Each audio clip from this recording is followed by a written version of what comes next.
Students, welcome to BSc MSc math classes. हम exercise 1.4 start कर रहे हैं। तो सबसे पहले इसका फर्स्ट एग्जांपल देखते हैं।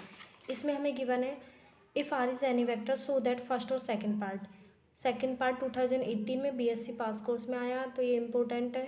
सबसे पहले हम फर्स्ट एग्जाम्पल को करेंगे। इसमें हमें पता आर इक्वल होता r vector equal to x a vector plus y b vector plus z c vector. इसको हम फर्स्ट इक्वेशन लेट कर लेंगे और इसमें both side left and right hand side b cross c से मल्टीप्लाई कर देंगे। मल्टीप्लाई करने के बाद हमारे पास ये टर्म आ जाएगी। ये टर्म आने के बाद हमें पता है जो हमारा are dot B cross C vector होता है, ये कन्वर्ट हो जाता है हमारा डिटर्मिनेंट ऑफ जिस सीक्वेंस में ये वेक्टर गिवन है उसी सीक्वेंस में। It means r vector b vector and c vector ये इक्वल टू। अब हमारे पास पता है हमें एक्स तो एज इट इज़, बट ये है, इसको लिख सकते हैं हम डिटर्मिनेंट ऑफ जिस सीक्वेंस में ये गिवन है a vector b vector and c vector, उसी टाइप से प्लस वाई वेक्टर हमारा एज इट इज़ इनटू में डिटर्मिनेंट। अब हमारे पास जो ये वेक्टर है इसको लिख सकते हैं हम determinant of b vector b vector b vector c vector b vector b vector c vector. इसी टाइप से हम इसको लिख देंगे z into c vector b vector and c vector.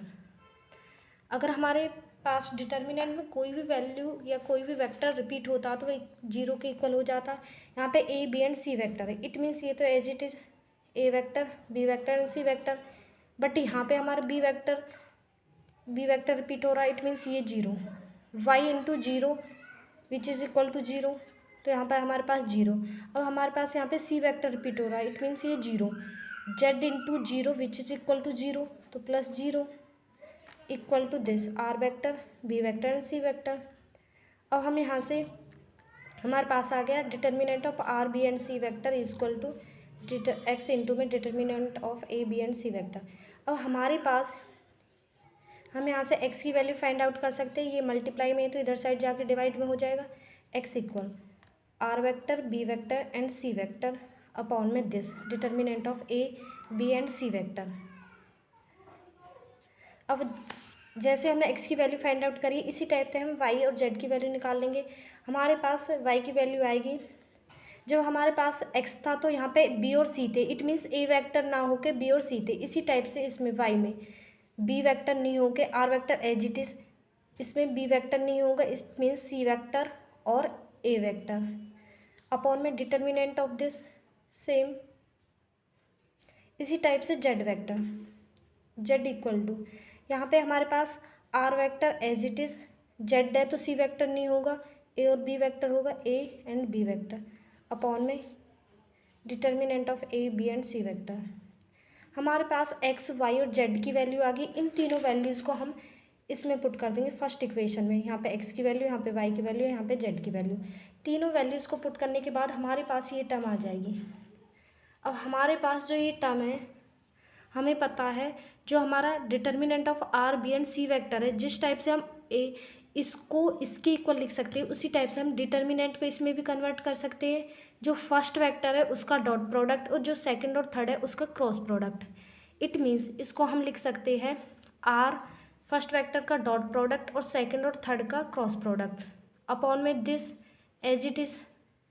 अब हमें पता है जो हमारा बी क्रॉस सी है अपॉन में दिस है, ये ए कॉम्प्लीमेंट के इक्वल होता है। यहाँ पे बी और सी है, ए वेक्टर नहीं है, इसलिए ए वेक्टर का कॉम्प्लीमेंट। अगर हमारे पास यहाँ पे बी वेक्टर नहीं होता, ए और सी वेक्टर होता, तो हमारे बी कॉम्प्लीमेंट होता। अगर हमारे पास यहाँ पे ए और यहाँ पे बी अपॉन में दिस होता तो ये हमारा सी कॉम्प्लीमेंट होता। अब हमारे पास इसको हम इस टाइप से लिख सकते हैं। अब आर डॉट आर तो हमारा सेम रहेगा, अभी बी क्रॉस अपॉन में दिस ये हमारा ए कॉम्प्लीमेंट है, तो r into a complement a as it is. इसी टाइप से r dot b complement b as it is. इसी टाइप से ये हमारे पास है r dot c complement into c vector as it is. अब हमारे पास फर्स्ट पार्ट प्रूफ हो गया और हम सेकंड पार्ट प्रूफ करेंगे। सेकंड पार्ट में हमें ये प्रूफ करना है, यहाँ पे ए कॉम्प्लीमेंट है, यहाँ पे ए शो करना है, यहाँ पे ए है तो यहाँ ए कॉम्प्लीमेंट। इट मीन्स ए और ए कॉम्प्लीमेंट को रिप्लेस करना है। तो हम इसको यहाँ पे सॉल्व करेंगे क्योंकि बुक में इसका सॉल्यूशन गिवन नहीं है। तो स्टार्टिंग में तो ये हमारा सेम होगा जैसे फर्स्ट पार्ट है, बट जब वैल्यूज़ पुट कर देंगे उसके बाद थोड़ा सा इसमें डिफरेंस आएगा, उसको देखते हैं। पहले हम स्टार्ट करते हैं फर्स्ट क्वेश्चन की तरह। आर वेक्टर हमारी इक्वल टू दिस है, बहुत साइड मल्टीप्लाई कर दिए बी क्रॉस सी से।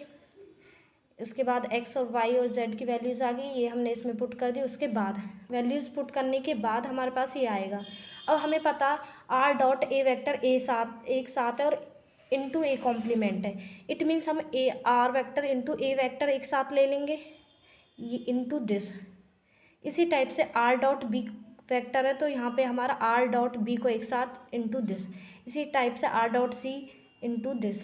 अब हमें पता है ये एज इट इज़ ये हमारे बी कॉम्प्लीमेंट के इक्वल होता है, तो b complement r dot b, ये बी कॉम्प्लीमेंट ये ए कॉम्प्लीमेंट के इक्वल होता है तो a complement r dot b, ये बी कॉम्प्लीमेंट के इक्वल होता है तो into b complement r dot c, ये हमारे सी कॉम्प्लीमेंट के इक्वल होता है तो इंटू सी